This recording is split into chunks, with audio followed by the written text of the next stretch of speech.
Good morning to all of you. Class 7th Social Science.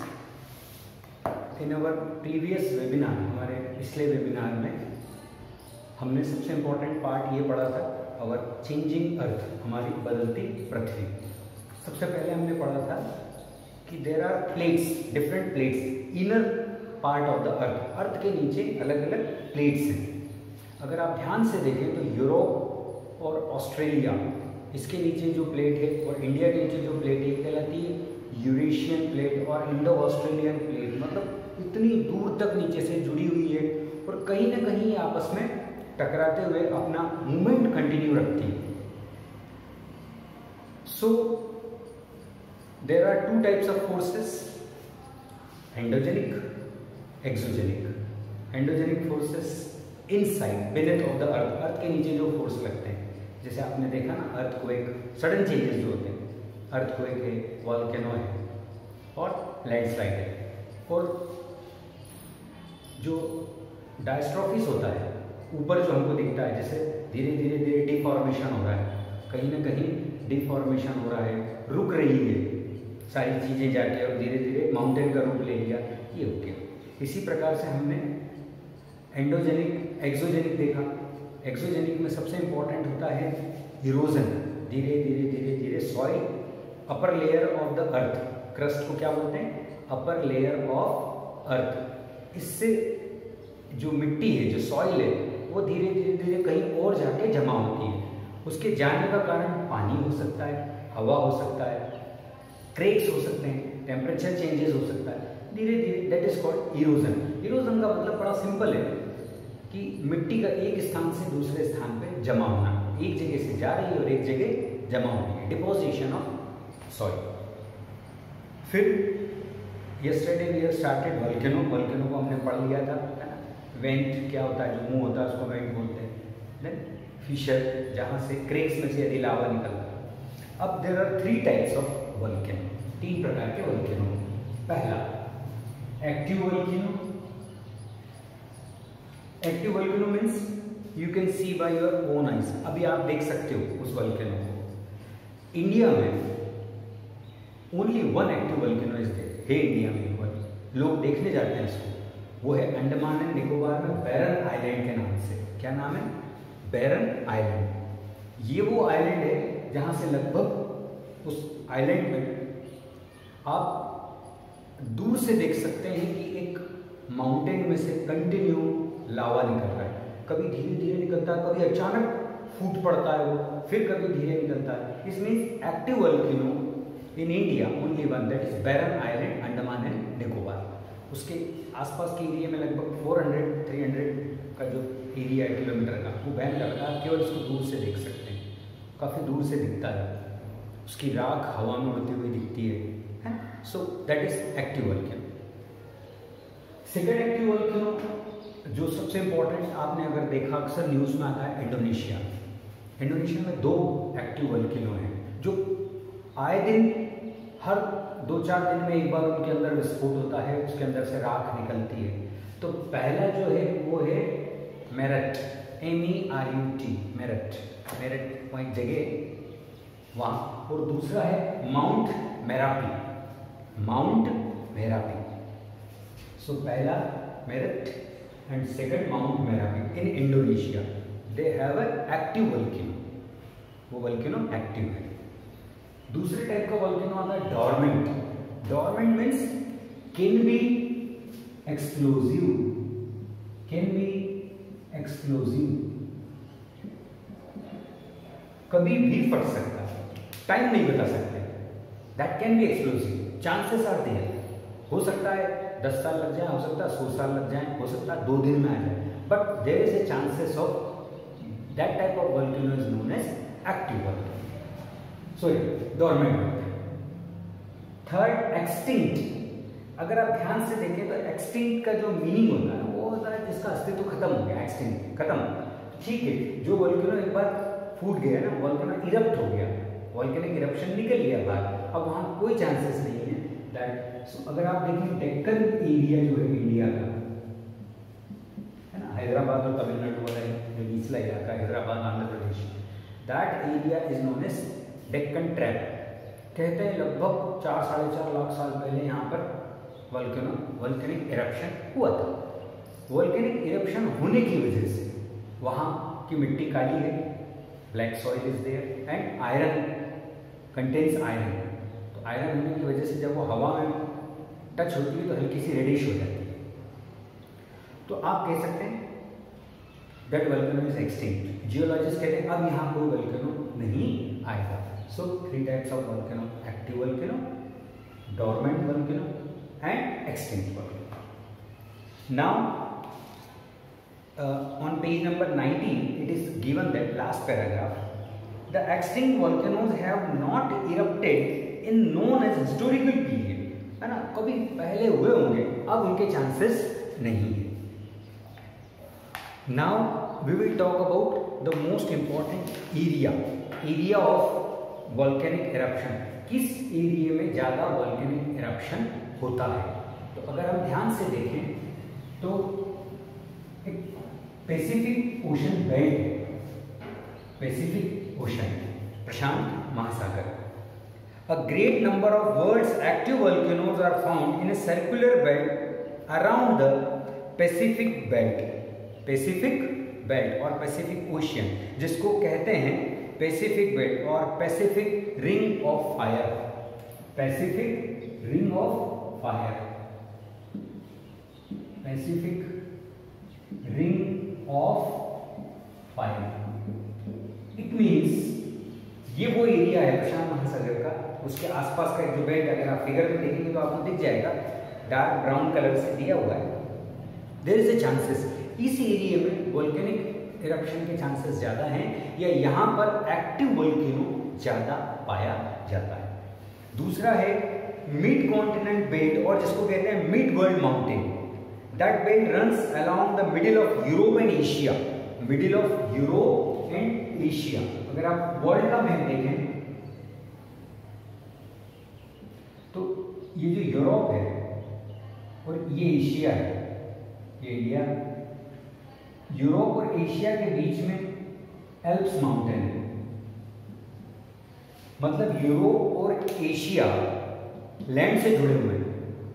तो ये जो middle part है यूरोप और एशिया का, जिसको बोलते हैं यूरेशिया, क्या बोलते हैं इसको? Eurasia, Europe and Asia. So the middle world mountain और the middle of Europe and Asia includes very important volcano like Italy. ये इटली में एक है, आप चाहें तो आपके बुक में अंडरलाइन कर लीजिए, Italy, mount Vesuvius, mount Vesuvius, VESU, SIUS,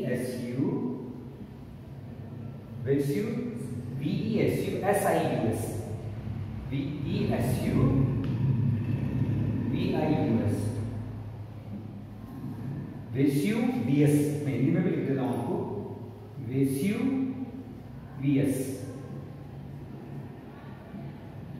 that is mount Vesuvius in Italy, between Europe and Asia, right? Second, Mount Stromboli, Mount Stromboli, Mount Stromboli, STROMBLI, Mount Stromboli. And third, Mount Etna, Mount Etna, ETNA, Mount Etna.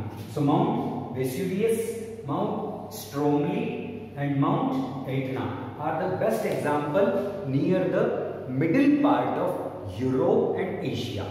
आपको ज़्यादा याद रखने की ज़रूरत नहीं है, आप आंख बंद करेंगे तो आपको याद आ जाएगा कि सर ने 2 इंपॉर्टेंट एरिया बताए हैं जहाँ पर एक्टिव वोल्केनो पाए जाते हैं। पहला है Pacific ring of fire, Pacific ring of fire means Pacific Ocean belt, पहला।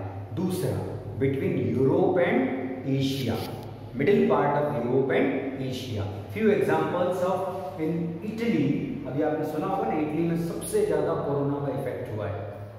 रीजन बड़ा सिंपल रीजन है, they did not improve their immunity. उन लोगों ने अपनी इम्यूनिटी इम्प्रूव नहीं करी। ये जो फॉरेनर्स होते हैं ना, खासकर इटली, अमेरिका, इन लोगों की थोड़ी सी जो ड्रॉबैक है, इनकी जो बुराई क्या है कि ये लोग थोड़े से इम्यूनिटी सिस्टम कमजोर वाले होते हैं, बिल्कुल उबला हुआ ही पानी पीते हैं, है ना, जो बहुत ज़्यादा हाइजीनिक में रहते हैं, तो जरा भी गंदगी आती है तो शरीर में बीमारी लग जाती है।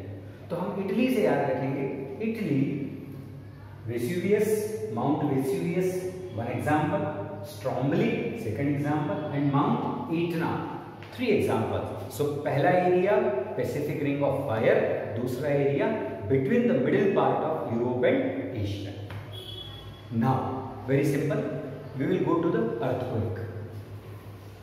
The most impact of earthquake is physical damage, सबसे बड़ा physical damage। physical damage means सारे घर, मकान, है ना, फैक्ट्रियाँ और फ्लाईओवर, ब्रिजेस सब तहस नहस हो जाते हैं। What is earthquake? अगर हम बहुत आसान भाषा में समझें, so there is a tremble, there is a shivering, or there is a some type of can say like a कंपन। पृथ्वी में जो कंपन होती है, in English it is called very simple, है ना, there is a result of action of internal forces, action of internal forces। जमीन के अंदर कोई फोर्स काम कर रहा है, वो फोर्स क्या करता है? ट्रेमर्स। ट्रेमर्स मतलब कंपन, ट्रेमर्स मतलब कंपन, वो कंपन लाता है। वो कंपन धीरे धीरे जब ऊपर की ओर आती है, फिर जब अर्थ में आती है तो अर्थ भी पूरी कांपने लग जाती है, और वो इतनी जोर से कांपती है कि इसके ऊपर की बिल्डिंग, पेड़ पौधे, मकान, है ना, घर और आपकी फैक्ट्रियाँ, ओवर ब्रिज, फ्लाई ब्रिज, ये सब चीजें गिर जाती है क्योंकि ये बेस में जुड़ी हुई रहती है। तो पहला जो क्वेश्चन मेरे दिमाग में आता है when I was in class 7 कि व्हाई इट हैपेंड, ऐसा होता क्यों है, आने का कारण क्या है? तो कहीं ना कहीं ये होगा, इसके आने का कारण जो है अर्थक्वेक, वो हो सकता है, अभी हमने पढ़ा था कि प्लेट्स आपस में जुड़ी हुई होती है। आपने कहा ना यूरोप, एशिया, है ना, Australia, Indo Australian plate. Indo Australian plate means India के जमीन के नीचे की प्लेट, ऑस्ट्रेलिया के जमीन के नीचे की प्लेट मिली हुई है, हो गया। फिर हमने सबसे पहला पार्ट पढ़ा था कि इंडोजेनिक फोर्स, जमीन के अंदर कोई फोर्स, वो फोर्स प्लेट्स को हिलाता है। जब प्लेट आपस में हिलती है तो स्वाभाविक है जो वेव्स है, जो तरंग है, वो ऊपर उठेगी, या तो फैलेगी, ऊपर उठ के फैलेगी, वो फैलकर पृथ्वी पे आती है, ऊपर जहां हम रहते हैं क्रस्ट पे। बार बार कह रहा हूं, crust means upper layer of the skin, ऐसा बोल सकते हो। अर्थ की जो स्किन, जैसे हमारी जो स्किन होती है ना, ये ऐसे अर्थ की स्किन होती है जिसको क्रस्ट बोलते हैं, upper layer of the earth, और layer of skin of earth is known as crest. Crest हिलने लग जाता है, क्रेस्ट हिला मतलब हमारे घर, सब चीजों में नुकसान होता है। सो आप अंडरलाइन करें पेज नंबर 20, बड़ा इंपॉर्टेंट पार्ट है, last paragraph, A side earthquake, tremors and vibrations, इसको अंडरलाइन कीजिए आप। ट्रेमर्स एंड वाइब्रेशंस, ट्रेमर्स का मतलब होता है कंपन, वाइब्रेशन का मतलब क्या होता है? हिलना, कंपन और हिलना। That is in the crust, is it comes on crust, is known as volcanic earthquake. Now, generally due to the sudden movement of earth, due to the sudden movement of earth, due to sudden movement of earth, ये sudden movement क्यों होता है, इसका reason अभी तक मालूम नहीं है। बहुत सारे जियोलॉजिस्ट बोलते हैं कि अत्यधिक बड़ा डैम बनाने से, अपन जो डैम बनाते हैं ना, पानी का एम्बैंकमेंट ऑफ वाटर, जहां पानी रोकते हैं, बड़े डैम पानी के रोकने से जो वेट बढ़ता है उसकी वजह से ट्रेमर्स आते हैं। कुछ भी हो सकता है। कुछ मानते हैं कि एंडोजेनिक फोर्सेस कंटिन्यू मेंटेन रहती है, पृथ्वी के अंदर कुछ ना कुछ चलता ही रहता है, आप उसको रोक नहीं सकते उस फोर्स को। माइन्यूट फोर्स है तो आपको मालूम नहीं पड़ता है, मेजर फोर्स है तो आपको अर्थक्वेक के रूप में मालूम पड़ जाता है। तो जब भी हम अर्थक्वेक की डेफिनेशन लिखेंगे तो क्या लिखेंगे? वाइब्रेशन और ट्रेमर्स, वाइब्रेशन और tremors due to sudden movement of earth is known as earthquake. Some minor earthquake however be caused external causes such landslides or busting of dam also. Minor है, हल्की सी कंपन हुई, कोई फर्क नहीं पड़ा। मेजर है, ज़्यादा हिली तो डैम कोलैप्स हो जाता है, डैम टूट जाता है, उसका पानी पूरे गांव में शहरों में भरा जाता है, राइट। या आपने देखा होगा एक बार ज़बरदस्त अर्थक्वेक आया था 2012-13 में जापान में। तो जापान में जो उनका परमाणु ऊर्जा का सोर्स था, एटॉमिक एनर्जी, वो नष्ट हो गया। उसके नष्ट होने से एटॉमिक एनर्जी की वेव्स फैल गई, जिससे लोग जलने लगे, बीमार होने लगे। सो डैमेज बहुत जबरदस्त होता है। The point in the interior of the earth from where the earthquake tremors originates is called focus. बड़ा सिंपल वर्ड है। ये आपकी अर्थ है, crust. Again what is crust? Upper layer of the earth. ये मेरी झोपड़ी है, I am living here, okay. Beneath of the earth, earth के नीचे ये जो है यहां द पॉइंट, ये वो पॉइंट है ना। यहां से ट्रेमर्स या वाइब्रेशन पास हुई, वाइब्रेशन पास हुई। वो ऊपर कहां पे आई? क्रस्ट पे। जब क्रस्ट हिली तो मेरा घर भी डैमेज हो गया। तो कितना simple point, point of the interior of the अर्थ, वो पॉइंट जमीन के अंदर के अर्थ है ना, अर्थ के अंदर का, जमीन के अंदर का वो पॉइंट जहां से ट्रेमर स्टार्ट होती है, जहां से वाइब्रेशन स्टार्ट होते हैं, is known as focus. FOCUS। तो पहला पॉइंट मैंने अच्छी तरीके से, सबसे पहले मैंने डेफिनेशन क्या बोलोगे आप? When there is a tremor, there is a vibration in the, है ना, due to the sudden movement of the earth, अर्थ के सडन मूवमेंट की वजह से जो होती है ट्रेमर वाइब्रेशन, वो अर्थक्वेक कहलाता है। अर्थक्वेक में फोकस क्या होता है? फोकस वो जगह है जहां से वाइब्रेशन शुरू होती है, अर्थ के अंदर। और इसको अनदर वर्ड में सिस्मिक फोकस भी कहते हैं, seismic focus. Earthquake tremors move from the focus to the all direction. ये मेरा फोकस है। अब वाइब्रेशन यहां से शुरू हुआ तो वो यहां भी जाएगा, देखना इस डायरेक्शन में भी जाएगा, इसमें भी जाएगा, इसमें भी जाएगा, इसमें भी, इसमें भी, इसमें भी, मतलब एक सर्कल के रूप में धीरे धीरे धीरे धीरे धीरे वो सभी डायरेक्शन में जाता है। Correct? It goes in all the direction. The point on the earth surface vertically above the focus. Point on the surface, अब मैं सरफेस के ऊपर ना, ये मेरा घर है, उसके सामने की बात कर रहा हूं। Point on the surface vertically above the focus. Focus के ऊपर, फोकस के बिल्कुल ऊपर, जमीन के वर्टिकली खड़ा जो पॉइंट है वो ईपी सेंटर है। ईपी सेंटर मतलब आप कह सकते हैं कि ये जो फोकस है ना, ये धीरे धीरे धीरे धीरे धीरे सभी डायरेक्शन में तरंग कहां भेजता है?